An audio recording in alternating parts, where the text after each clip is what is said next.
the patterns are very deep grooves that become like being a hamster in the wheel, so we go over and over and over again and creating the same patterns. And what psychedelics point to, and same with Eastern philosophy, is this notion of thinking bigger. Same with the science behind creativity. This is The Deep Dive with Adam Roa.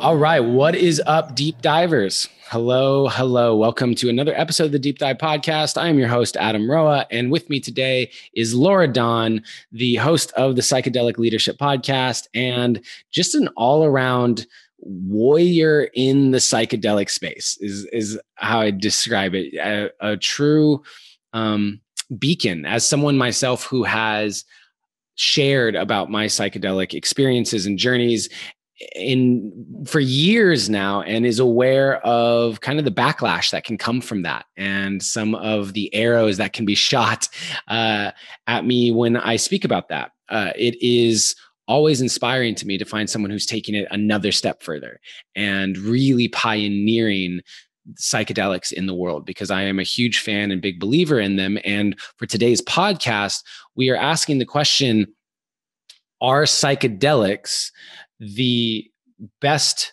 hope to save, the only hope to save humanity? Not even the best one. Like, are psychedelics the only hope to save humanity? And it is such an honor and a pleasure to have you here today on the Deep Dive, Laura Dawn. Thank you so much for joining me.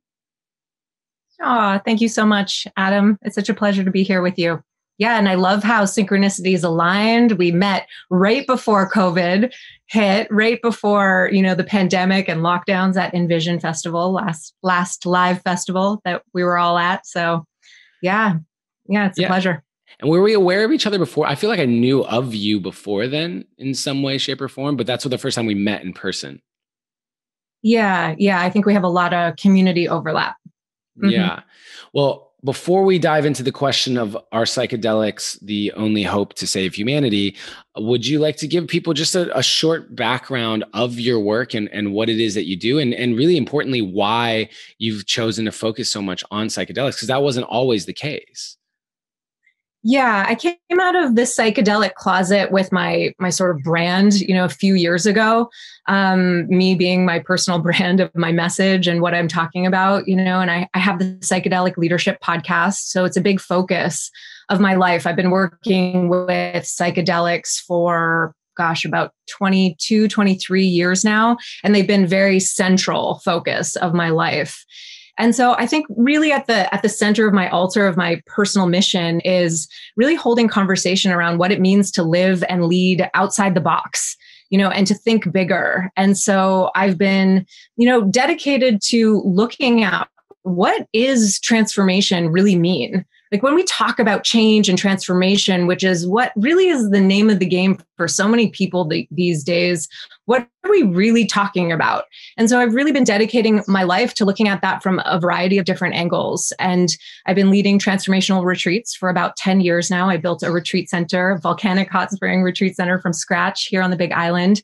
And I sold that a couple of years ago after the volcanic eruption. And that was the time where I knew it was just time to really step out of the closet more publicly about my relationship to plant medicines, because I'd been talking about it very openly for a long time. And I just got the message that this was the time to start really holding more public conversations about how we can work with psychedelics to help us become better leaders and help us in this arc of transformation that is really the name of the game for so many people right now.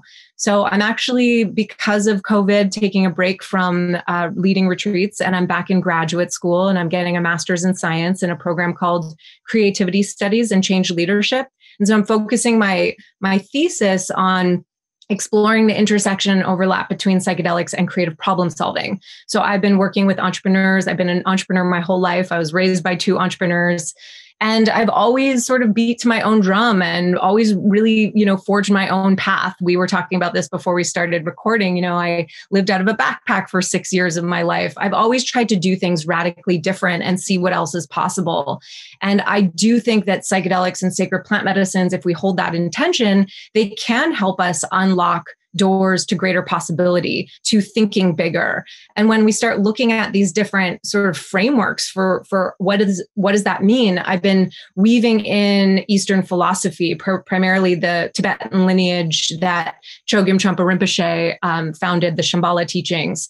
And so I've been studying that for 15 years and looking at like, wow, there's such a big overlap between the narrative of transformation and awakening that the Buddhist tradition talks about, that the literature around creativity talks about, that the neuroscience talks about in terms of looking at the neuroscience of transformation, and also psychedelic science.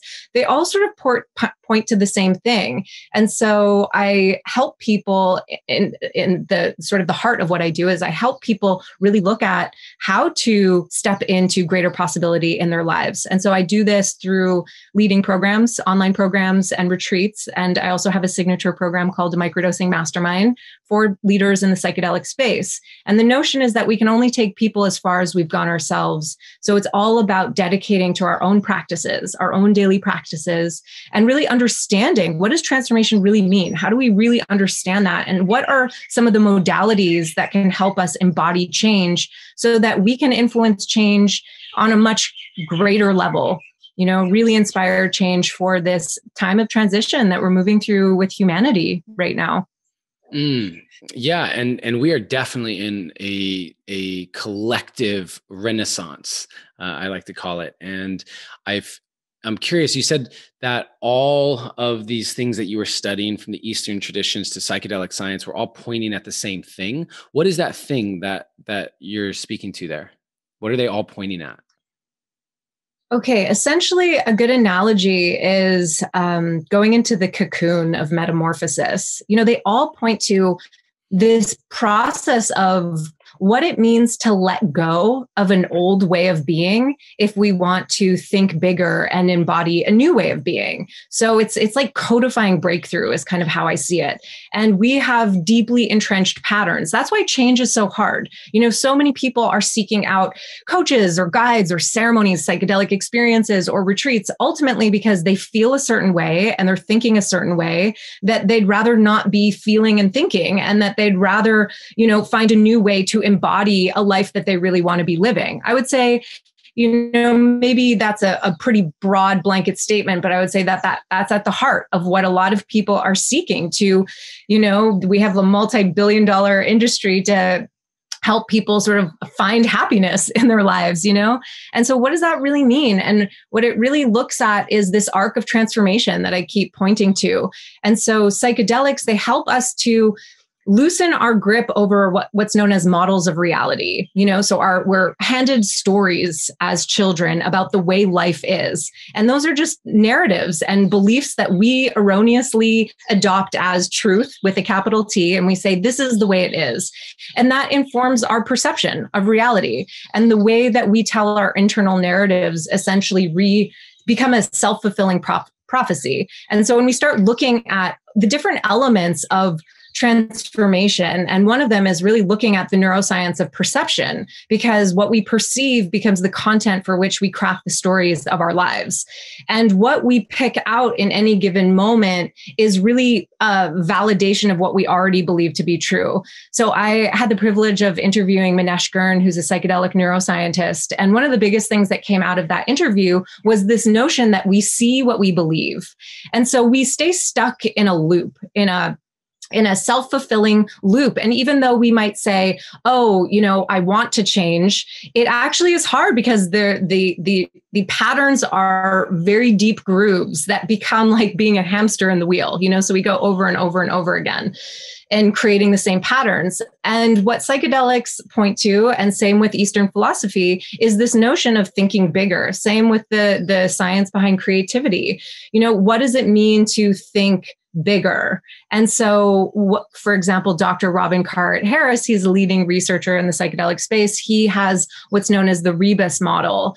And so that means relaxed beliefs under psychedelics. So imagine those little toys. Do you know those little like 2-year-old toys where the 2-year-old like picks up the square and pops it in the square lid, and like it fits through in the box, and then they'll like pick up the triangle and they'll reach that thing. It's kind of the way the mind works. We have existing beliefs. And so we look for data in the external environment to validate our beliefs. So with psychedelics, they help loosen up that rigidity a little bit to allow us a little bit of cognitive flexibility, mental flexibility to reach for a new thought, to question, I've been using this roadmap my whole life, these models of reality that are defining the difference between living a happy or an unhappy life. And I can sort of loosen up that rigidity for a window of time. And if we can leverage those windows of time with cognitive tools to help us think differently that are proven strategies that are woven into cognitive behavioral therapy, for example, or creative thinking skill sets, that we can actually leverage those windows to start thinking differently. But it can't just be, we can't think our way through change, right? So we have to also embody our way through change, which is why I weave a lot of somatic embodiment practices into the work that I do.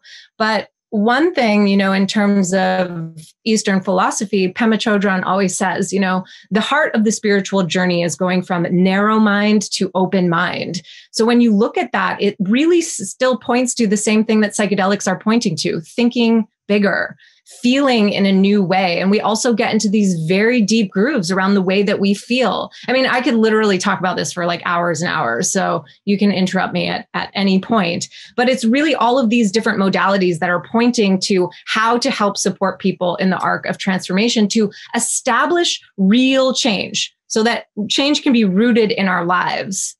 And there's so much we can play with there. Yeah, so as someone who has, I attribute my entire spiritual awakening to ayahuasca.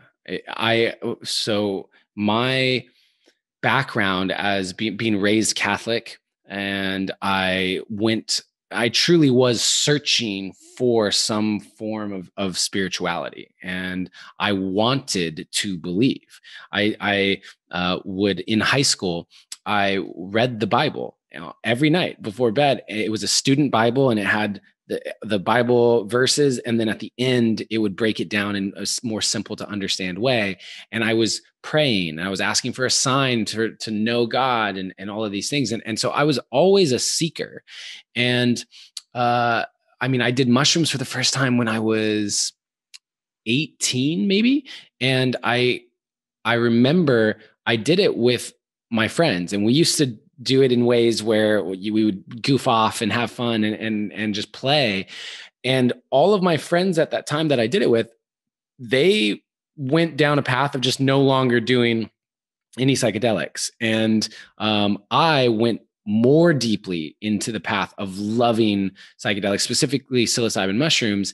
But it was always mind expanding, but it didn't have a spiritual component in that way until 28 years old, 2013.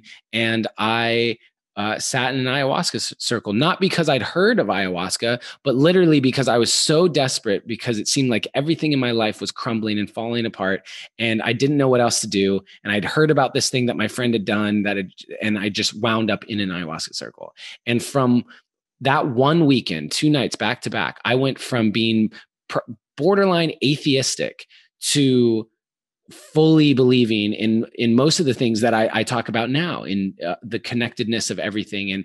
And so psychedelics for me it's interesting because ayahuasca specifically was the entry point into spirituality, but psychedelics before that, I loved them for the expansion of the mind without the spiritual component. And I'm curious, because you have this scientific background around psychedelics, and you also clearly have deep spiritual roots. Can they be separated, or do you see them as overlapping entirely, and it was just a matter of time until they met up for someone like myself? Yeah, I think that they point to the same thing. I was listening to a panel in Costa Rica that I helped put together with Paul Stamets and a couple other speakers, including Belinda Ariaco. And she said something that really struck me on that panel. She was like, I don't understand why we always need science to prove what spirituality has been saying for many, many years, thousands of years. I do think it's helpful. We live in a Western culture. Let's speak the language that people can understand. And that's why I really bridge both worlds, because I just find it so fascinating to see, like, wow, they're really pointing to the same thing. And what are all the ways that they're overlapping and intersecting, especially when you start talking about, quantum field theory and spirituality. I mean, and getting down the quantum physics rabbit hole. I mean, there's so much overlap there, so I feel like they go hand in hand, and they're just, at the core, even of like so many different spiritual traditions, they're all pointing to the same thing. So many spiritual teachers and all the things, we're all just really pointing to the same thing. But which is why I was going to say, which is why it's so crazy to me that wars are fought over the bits that are different. Wars are fought over that. It becomes dogmatic to focus on the differences and really highlight the differences for separation, as opposed to, hey, what is the common ground that all of it is pointing at? Because there's probably deep truth rooted there, because that is the thing that is shared. And in my opinion, would be incredibly, incredibly helpful for everyone to focus there and start there. Yeah. And so when we start looking at this notion of narrow mind to open mind, one of the bridges of that path is cultivating a curiosity mindset. And it's really profound. I mean, everyone might think like, oh yeah, that sounds intuitive. But when you really think about how we can embody curiosity in our lives as a bridge builder between these times of division and polarization, that's such an important aspect to look at, of like how you can have a conversation with someone who completely disagrees with your political views or your religious views and maintain open mind. And ultimately, really what the Tibetan Buddhist tradition points to is that's fully awakened being. When I can just be open to what someone is saying without centralizing and contracting around my beliefs, defending, that's closed, that's narrow mind. And then there's also a constriction that happens in the body of like defending what we believe to be true. And everyone's just doing it. So it's like, for me, the way I see this path of transition is embodying these philosophies in a living way so that we can hear people hold different views and say, wow, that's so interesting that you hold this radically different religious belief than me. Like, please tell me more. What was your childhood like? How did you arrive at that belief system? What are the implications of holding that belief system in your life? And like really leaning in with curiosity and playfulness.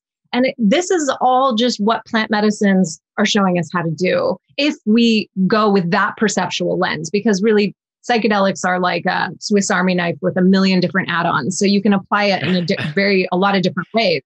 But if you apply it from this lens, it actually can be incredibly effective for building bridges amongst divided people. So that's a really interesting point that I think is worth kind of honing in on. So just in case you're not familiar with my background around it, I probably, ayahuasca maybe in like a 50 times range, and iboga, San Pedro, peyote, DMT. Like there's my psychedelic background is pretty diverse, and everything from actual dietas down in Peru to like, partying at Burning Man, just like the full range. Yep. And one of the things that I tell people is one of the most common fears that people have around psychedelics is the idea that it almost like you take it and it's inputting something into you that you might not want. And what I often share with people is psychedelics bring up something that's already within you. So if you're worried about a fear, if there's a fear that you have that this will happen or a bad trip or whatever, that's stuff that's already inside of you. The psychedelics aren't putting it in, they're bringing it up. And you spoke to how it's what you might receive from psychedelics is based on the perceptual lens that you have even going into it. And I'm curious because, kind of bringing us back to the question of, are psychedelics the only hope to save humanity? Is do people need a certain lens for it to even be helpful? Or if like, do they have to be primed and ready to even have that shift that we're talking about of coming into oneness and the perception of being part of a greater whole that I think is at the core of what can bring humanity together? is it something that you see like there has to be prep work ahead of time, or can the psychedelic experience itself just blast someone open and we can just trust the medicines to do that? I think both. And, I think we're both. And I think anything is possible with psychedelics, and, things can also go drastically awry. So, it's good to have some preparation. And this is kind of my whole thinking about it. And I think more and more people are really starting to take it to this level of thinking about set and setting. Setting is the environment that we journey in, and set it refers to mindset. And we know now, the research shows that set and setting have a huge influence on the outcomes of the psychedelic experience. So my thinking around it is like exactly what you're saying. All the programs and all the content that I create is based on this idea of, if I prime your mind to be able to have an experience without it controlling the experience, but just planting seeds over the course of months, over understanding our belief systems, our narratives, the way that we pay attention, what we pay attention to, really telling people, like explaining to people the underlying neural mechanisms of belief systems, for example. And then you invite them to take that into a psychedelic space and play with that. I think that the outcome of that could be really interesting. I know that that's been the case for me. Yeah, can you go deeper down that? Would you be willing to explain a bit about that, about the belief systems and how you would advise people? Because there are people listening to this right now that are regularly doing psychedelics, or people who are listening to this who are at least intrigued by psychedelics. And I'd love if you would expand on that to help give people a framework, because I have my version of what that means and how I do it, but I would love to hear yours. Yeah. And this literally is, I have hours and hours of audio that I share with when I go into the mechanisms of perception. And I think that that's really the foundation. So just to give like a very brief overview, most of us know that our narratives and stories are handed to us as children while we're in a certain brainwave state, particularly theta brainwaves. We're just like recorders recording into our subconscious minds. That makes up the majority of our personality. About 95% of who we are as subconscious, beliefs, automatic programs that keep running on autopilot. And is that till age 7? That's about till age 7. And then, we start going more into alpha, beta brainwaves. And beta is like what we're in right now. We're alert, we're paying attention, and that influences all of our physiology. How we perceive the emotional state we're in influences what we pay attention to.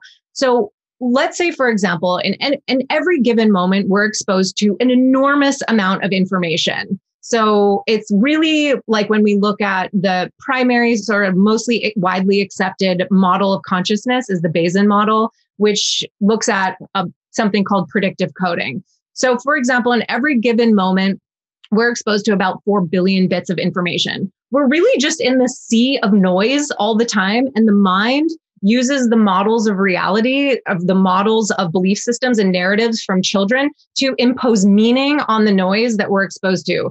Everything comes down to survival-based mechanisms, energy efficiency, dealing with uncertainty. So how do we deal with uncertainty in every given moment is that we use our past to inform the present. That's why the past keeps re-informing our future. So when you're a child, you burn your hand, there's a high emotional quotient, which is, a painful experience. And then that informs our present moment reality when we're at a stove and we know how to navigate that experience. A lot of our past informs our future. That's why trauma perpetuates more trauma, and why something different has to happen to interrupt trauma cycles. Trauma aside, let's just get back to this notion that in any given moment, we're exposed to a huge amount of information. Let's say 4 billion bits. The numbers vary slightly, depend on which scientists you look at, their research, but we only process about 150 bits of data in any given moment. So what determines what I pick out? Our conscious mind is at 150, right? Our unconscious is processing much more. Yeah. Much more. And that's where we start weaving in flow states, the narrative of the science of flow. And when we get into flow and also psychedelics, they open the thalamus, which is like the doors of perception, the reduction valve that Aldous Huxley referred to. So, but in any given moment in waking consciousness, we're picking out very small bits of data. So you can have an experience alongside your friend. Let's say you go to dinner together and you're both driving home and you're like, wow, that was an amazing dinner. That was so fun. And your friend was like, what are you talking about? That sucked. My life is miserable. That's the difference between a happy life or an unhappy life, one that's filled with meaning and purpose and humor and joy, and another life that's like, wow, this sucks. This, like, that person was mean, he was critical, whatever. So what determines that? Well, when we start looking at the perception, we start understanding that we pick out the data to confirm what our beliefs already believe to be true. So that example I gave earlier about like looking for the block to fit into the narrative of, let's say I have a belief that men are chauvinistic. I don't have that belief, but let's just say that, for example. So I go to a dinner and I'll look for information to confirm that belief to be true. And that's what we all do. And that's what we literally do all the time. It's much more energy efficient to say, validate. Money is hard to come by. Life is a struggle. Much easier to validate that than to formulate a new belief system, because what's under a belief are neurological connections that are formed in the mind. So we become in this very strong self-fulfilling loop.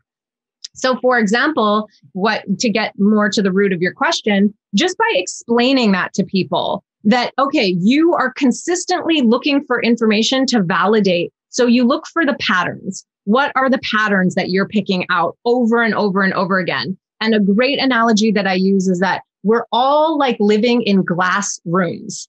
So you can see off in the distance, I want that thing. Conscious mind is like, I want to up level my life. I want to make 100K a year. I want to do the thing. But every time you go for it, you hit the glass wall and you don't notice that you're running into the same boundaries, the same edges over and over again. So the way that I explain this is that I'm telling you how to look at the glass wall from a different angle. And the moment you change your perceptual field of awareness, and then all of a sudden you see the light glint off the wall, then you see. And once you see, it's really hard to unsee. So we look for patterns, and the plant medicines help us do that. And then we offer tools. So the process is like, teach people the mechanisms for which perception works, for which transformation works. And I also have a whole neuroscience of transformation section. But perception is a central part of this, because what we perceive becomes the story we tell ourselves. So one very powerful tool, one of the phrases, the simple sentences based on Brene Brown's research, who's an amazing researcher on 400,000 bits of data points that she received. She found that the most resilient people say this one sentence every day. And it's, the story I'm telling myself is this. Okay, so I look at the research, I look at the underlying mechanisms. Also, this is such a big part of cognitive behavioral therapy is, for example, reframing. So we learn these tools. What are 5 different ways I could reinterpret this scenario right now and say something like, the story I'm telling myself is that man was being chauvinistic. What are 3 other ways or 5 other ways that I could play with this narrative that might also be true, for example? So we actually practice these tools, and then we go into those deeper dives or the microdosing practices with those tools. And when you combine this mental flexibility with these tools, then all of a sudden, like much more rapid transformation can transpire in our lives. And so thank you for all of that. And so when you combine the psychedelics with this tool set, because it's funny, I did something on my own of, I realized that I was someone who was like glass half empty, that I had that always seeing what was wrong. And I didn't know how to change that. And so what I think it was an ayahuasca journey where I got the tool given to me of the idea of, well, why don't you just start by every time you realize you're having a glass half empty thought, you just see what the glass half full thought would be. Just start there. And so every time I would go, God, it's so hot. And I go, okay, wow, I'm glad I'm not cold. Just like that kind of thing is a way. Trained mind. Yeah. It takes and so time. that was something that I started doing. And I'm curious with psychedelics, it's kind of a two-pronged question, but one, with our conscious mind only being able to navigate like 150 bits of information, in a per second or whatever it is, that when you do like a microdose, or if you're on a full dose of psychedelics, is the bits, are you processing more bits, or are you just processing different bits? So that's kind of the first question. Mm-hmm. And then the second part to that is, then when you're combining with the tools like we just talked about, is the effectiveness of it because you have more bits of information at that point, and so you're basically reprogramming more of your brain? Or is it because you're operating from a different aspect neurologically, and that is allowing you to cement it in like a different part of the brain and not have to rewrite the old part? So those are kind of the two pieces. I'm curious. Yeah, I think both because, okay, so when we look at the research, there was some really interesting research done with ayahuasca to show increased thought speed. Okay, so there's increased thought speed. There's more connectivity between parts of the brain that don't normally communicate with each other.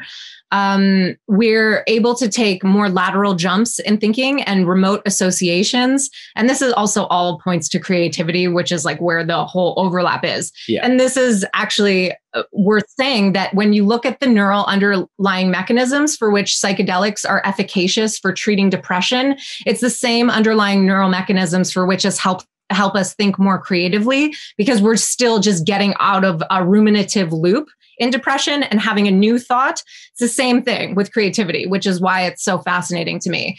But I think it's all of those things. It's like, yes, we have greater access to our subconscious minds. And I could go into a whole other thing with like specific meditation practices. I teach people to, while they're journeying, to actually shift their brainwave states into theta and then apply those tools as like really re-imprinting and visualization techniques. And that's why I get into the whole science of mental imagery and also the science of beliefs and how, if we believe something to be true, it's the science of placebo, essentially looking at that. So I think it's all of those things, and that plant medicines have this intelligent way. I mean, there's so much more that we can't explain with science, but it is this way of allowing us to get more clear on what's true and what is our purpose here, and be able to come back to centered alignment, which is a whole other component of what I teach, is like how to come back into mind, body, heart alignment so that we can take centered action in the world.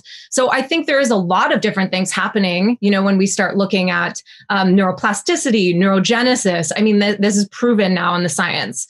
And we start looking at what else causes neuroplasticity. And that's why for my microdosing morning flows, I'm combining other modalities like movement practices and meditation practices to all combine like these different building blocks that help support the transformation we wish to see in our lives.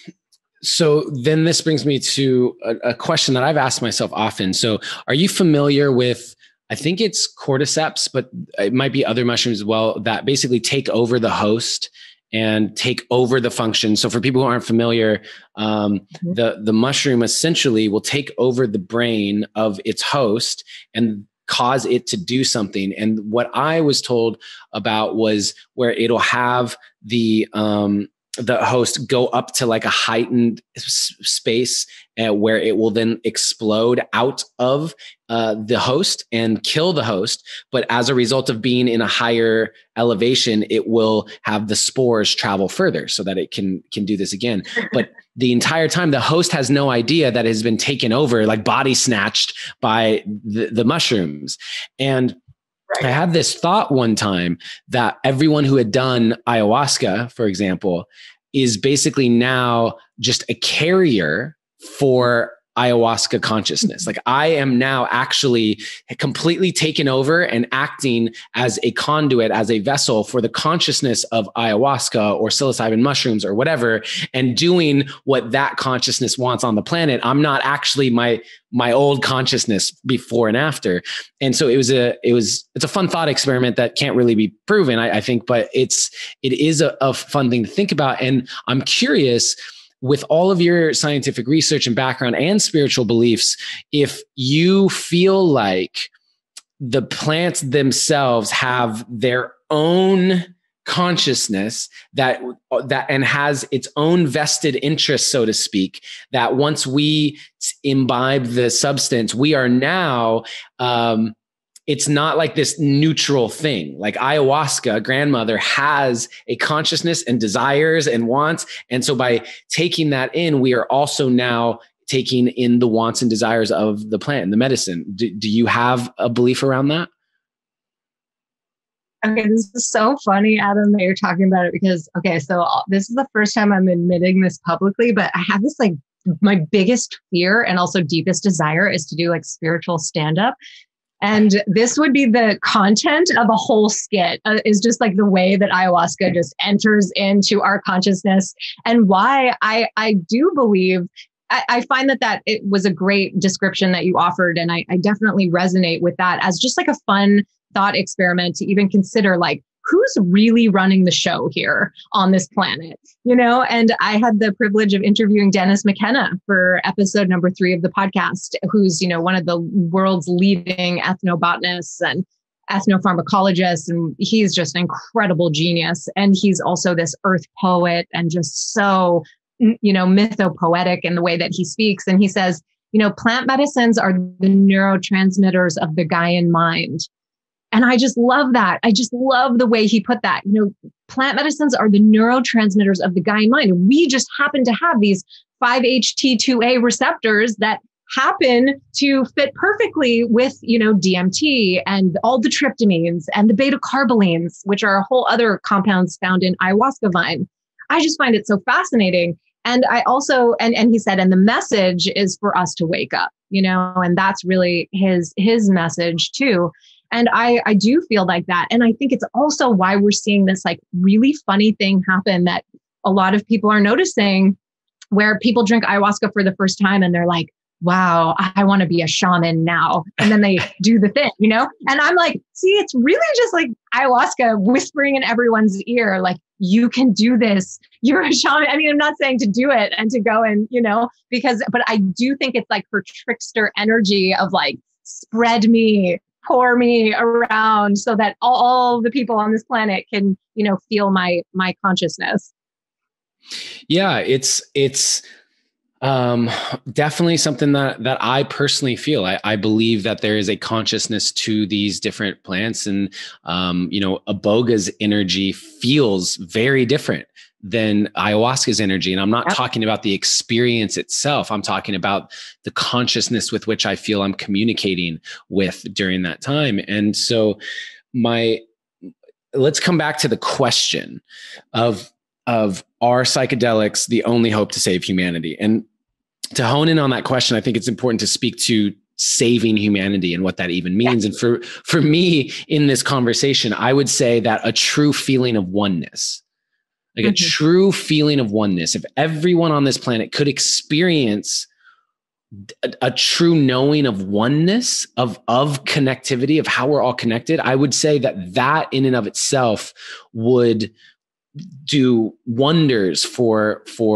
stopping the pillaging of this planet and the genocide and the just those sorts of things that I think have us in this really fascinating crossroads. Because while there are so many beautiful aspects to the times that we live in terms of what like modern day poverty looks like versus 100 years ago, the access to clean water, the world hunger rates, all of that stuff, and illness and disease, and like all of that stuff is moving in a positive direction. And yet the rate of the negative ones, so to speak, like nuclear bombs and radiation and the rate at which we are destroying the oceans, like all of that is accelerating also at such alarming speeds that even though we are seeing so much moving the other direction, there is this kind of counterbalancing thing that's happening. And I feel like we are at that crossroads. And so for me, what psychedelics offer is so much of what you've spoken to, which is one, the ability to feel that oneness And two, the ability to think outside the box, which accessing creativity for solutions to some of the issues that we are facing that we may not be able to see otherwise. Now, I'm curious because it's a very strong statement. I know that you and I agree about psychedelics being beneficial. And are they actually the only hope? Meaning, with the time frame that we have, I know that we can find altered states of consciousness through deep meditation, through heavy, like far distance running, through breath work and all that stuff. But all of those take far more actual disciplined effort than psychedelics. And so I don't know that how realistic it is to think that enough people are going to do the meditation and the breath work to get to those states to experience the oneness and the new ways of thinking, which brings us to like the convenience and how easy it is to just take some mushrooms. What do you feel about psychedelics as really the only hope to save humanity? What is your stance on that? Gosh, I mean, there's so much that we could say. I mean, is it the only hope? That is a strong statement. No. Is it like a really solid contender that's like at the forefront of the race right now? Probably. It's being lead in terms of like our best bets. If, I had to put a bet on it, I would probably say so. But the only way, I would say not, because, we can easily get caught in the chasing of the next, oneness. Okay. So it's like, if we just look to psychedelics without looking at how we integrate that into the fabric of our everyday lives, then the psychedelics are all for nothing. It's like, okay, yeah, we liberate in a moment and feel connected. But then if you go back to being your shitty old self and mean to the next person that you see 3 days, and someone bumps into you and you swear at them, then you're not influencing change on this planet. So if we're not focusing on what integration really means, then I don't think that psychedelics are going to have the lasting benefit. We're seeing so many people chasing after weekend after weekend after weekend. We have to integrate those experiences. Yeah, to me, integration, you spoke to this actually earlier. Integration, you might have the new thought neurologically. Here's the new thought: glass half full instead of glass half empty. But if you're not reinforcing that new thought, if you can have it, but then if throughout the week you're just glass half empty, glass half empty, glass half empty, and then the next weekend you go back into ceremony and you have glass half full thought, and then you go back to glass half empty for the next week, you're not actually rewiring. You're having the opportunity to rewire, but you're not actually rewiring. And that's where the integration comes in.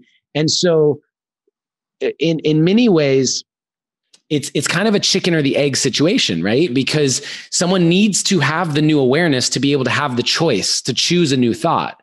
And then they have to have the skills, the support, the community, the whatever is necessary for them to actually make those new choices consistently in their old environments, right? And so from a psychedelic standpoint, do you recommend would you have people do psychedelics if you knew that they didn't have the integration support on the other side? Would you recommend that, or I mean, for many, many years that I journeyed, plant medicine integration, #integration, was not even in our cultural verbiage at that point. It's really only in the past few years that it's become such a thing. And thank God, but I would say for the first 10 years that I journeyed, even though it wasn't so ceremonial, that had a huge impact in changing my life. Really, hands down. I mean, it's shaped who I am today. It's allowed me to have experiences of just seeing how fleeting this moment is, of looking up at the universe and thinking, oh my God, we're just hurling through space right now. I mean, these were, thoughts that I had as a teenager, tripping balls on such thing as integration then, but it was still incredibly beneficial. It was beneficial. So if we're at the ninth hour here, which is kind of where, we're really, as Bruce Lipton says, we're facing the sixth mass extinction, and this one is human precipitated. So I kind of have the feeling of like, this is an all hands on deck kind of moment.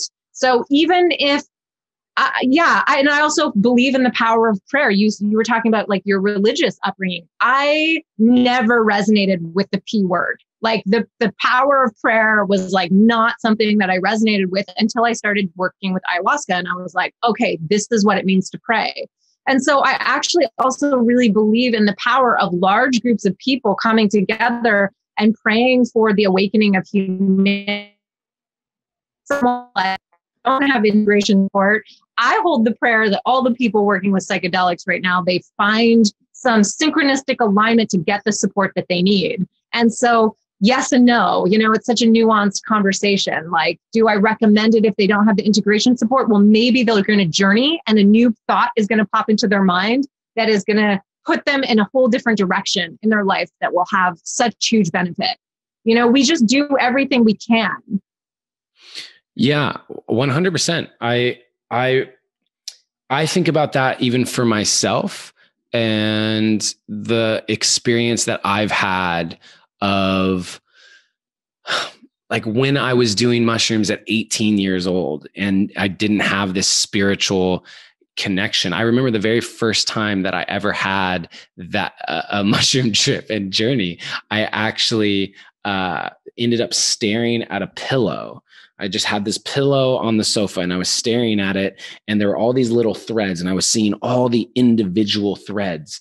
And I remember one of the threads was loose and I pulled that thread out, and I realized, oh my God, only the threads right around that one thread have any idea that thread's gone. All these other threads all over this pillow have no idea that thread's gone. And then I thought of myself as that thread. And I went, I don't want to be the thread that gets pulled out and no one knows. And it gave me this feeling of I want to be the thread that when I leave, the whole pillow knows. And it inspired me to really want to make global impact and be looking at it from that way. And it wasn't a spiritual thing. And yet it was a mind-blowing like aspect of unraveling more of my path and my journey. And so I do think that if even without integration, I don't think either of us would recommend that people do that necessarily. But if I had to choose, I would want people to experience it. I really would. And the part of me spiritually or whatever that trusts the medicine so much, and I really do trust the medicine so much.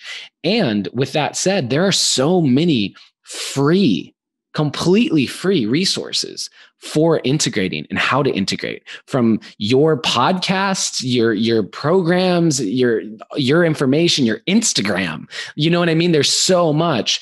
And so I feel like where I agree with you is I'm not sure if there's a better option to save humanity. Like if I had to pick a path for us to actually come into oneness and come up with new ideas that could stop some of the trends that we're seeing, I'm not sure that I have a better option. Mm-hmm. Although where you and I do overlap is creativity, because my devotion is to creativity. That's actually the path that I believe I walk and that I'm devoted to and I'm an advocate for, because without plant medicine, what creativity is to me is getting your brain to put together patterns it's never put together before.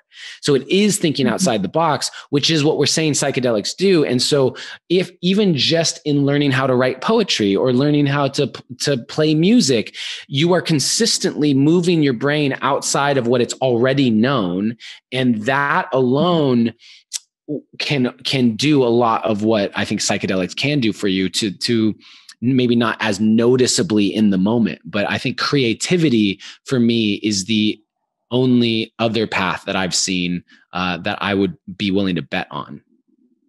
Right. And maybe, I don't know if you speak to this in your work, but, it's really interesting to look at the cultural wide narratives around creativity, which is actually what really inspired me to go back to graduate school. I started reading all sorts of experts, like from Yuval Noah Harari, who's such an incredible thought leader, to this research study that came out by IBM with the top 1,500 CEOs around the world, saying creativity is the number one most important skill set we need to foster in leaders of our time for this era that we live in.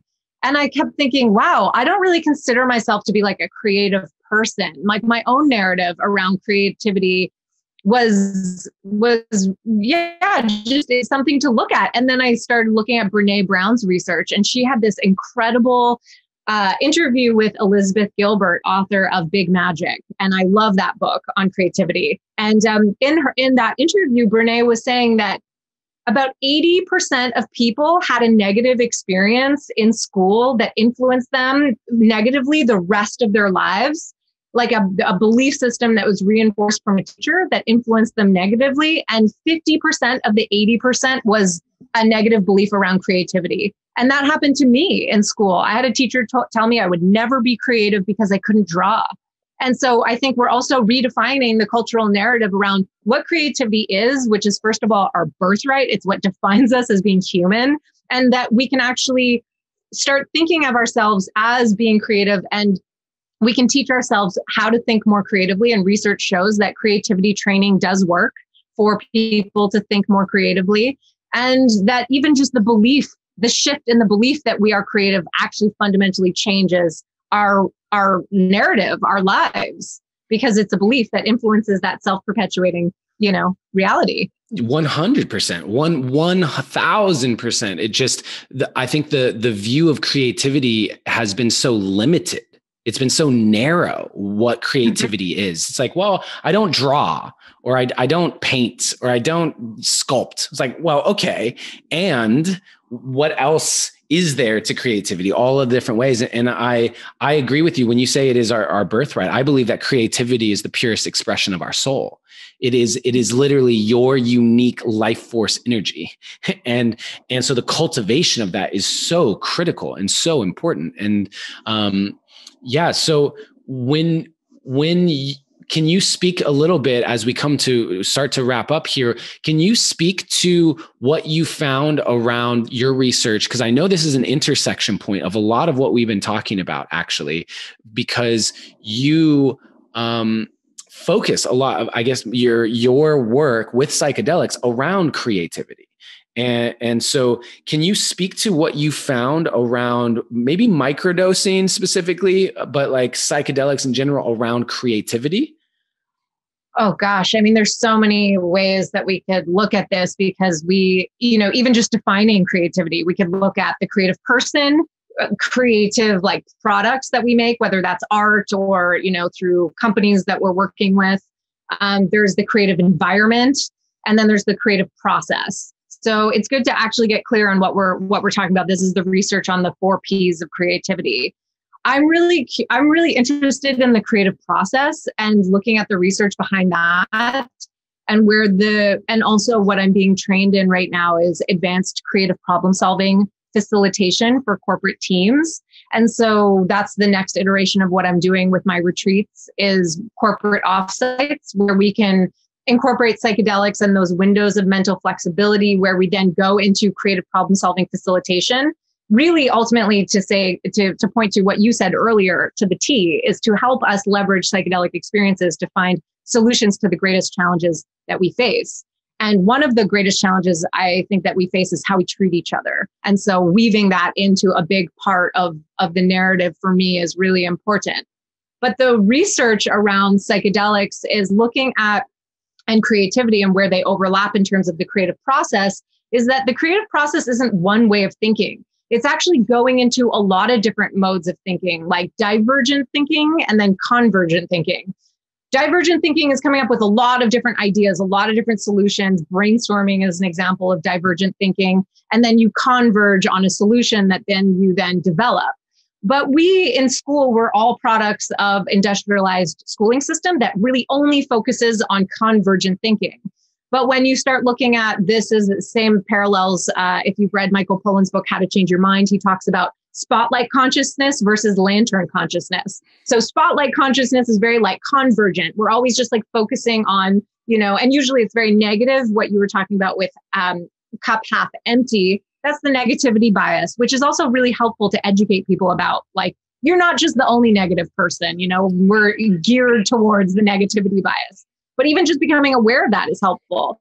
So spotlight consciousness is very convergent, it's very narrow. And this psychedelic experience is lantern consciousness, which is very parallel to what children experience on a regular basis, is lantern consciousness, which is why it's really interesting to see that there are certain creative problems that children solve much, much more rapidly than adults, because they're just geared towards looking outside the box and finding, not having priors, how our past, I mentioned that earlier, so much informs our present moment. They don't have enough priors. So they're just like, whatever, anything could work. Psychedelics help us really deconstruct those models of reality and tap into lantern consciousness, which is fundamentally like thinking outside the box. So that's a parallel. So when we look at the creative process being like, there are definitely different models, but one of them is like incubation, implementation, illumination. We look at the different phases of the process, and then we say, oh, in this phase, this needs divergent thinking, lantern consciousness. That's why we get our best ideas when we go on walks, for example, and your mind is not focusing on anything, but is in more of a mind wandering. And then we can actually look at that research to set up our days, to set up our workflows, to set up our creative environments, to understand where we are most creative, what spurs our creativity. And a lot of that has to do with taking time to not work, to go into lantern consciousness, to go into open focus, to, go down and look at the vastness of the ocean, connect with nature. Those are actually really, really helpful for our creative process. Yeah, 100%. And so would you say then that you find that psychedelics are actually just an amplifier to the fundamental frameworks that we put in place anyway?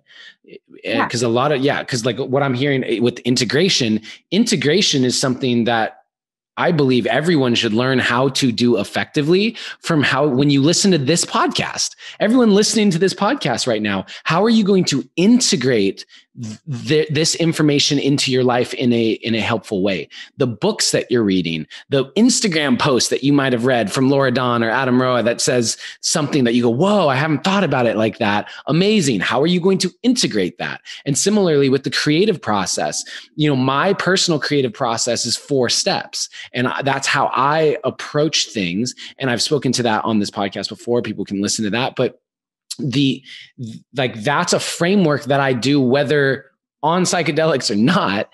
And then psychedelics, a microdosing or an actual journey dose, I'm able to apply new ways of thinking into the framework that I already embody and utilize. And so I feel like that has been something that I've definitely taken away from this conversation too, is just the importance of helping people have a framework that is independent of psychedelics, but amplified by psychedelics.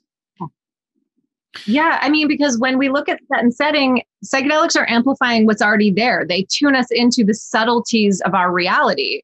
So set and setting is really like our life, So if you look at psychedelics that amplify what's out of alignment, if you were to go and, visit an offsite where you're going to go and drink ayahuasca and you walk into the kitchen and there's like dirty dishes stacked in the kitchen. And, that influences you sitting in that ceremony. But that's why, we look at how do we implement what psychedelics are showing us into the fabric of our everyday lives. I treat my writing, my content creation as ritual, as ceremony. I keep my desk clean. I keep my life organized.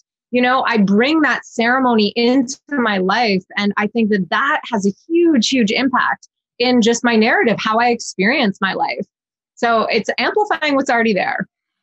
100% agreed. So to recap here, we, I think have arrived to the original question of are psychedelics the only hope to save humanity?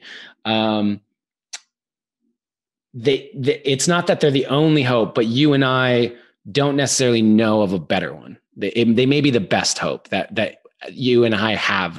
I would say that realistically, even if I think about creativity and I think about the resistance people have to starting to be creative, to actually, I encounter people who are actually very much resistant to implementing creativity into their life. So I feel confident in saying they're the best hope that I can see on the table currently. Would you say that we've arrived at that answer? Yeah. And that they're like a building block. So why not leverage it with other tools like somatic embodiment and mindset training and information that can catalyze transformation, and looking at the way that you can combine that to build something that's much greater than the sum of its parts.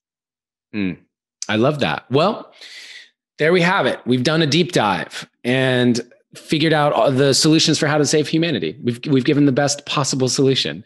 And so what I love about that is it's two of my favorite things combined, psychedelics and creativity, because I think that if people were to utilize psychedelics as a way of really breaking outside the box in their thinking, and then implement creativity as a way to nourish the process by which the brain continues to think outside the box, people will have the consistent day-to-day embodiment of thinking outside their normal patterned responses. And that is necessary, 100% necessary. And so I think we're in agreement on that. So thank you for taking the deep dive with me and sharing all of your wisdom. I know you could speak to this for hours on end. And I would love if you can give people the best places to find you and your work and get more of that, because you do already have hours of content and you're going to continue to produce hours and hours and hours more.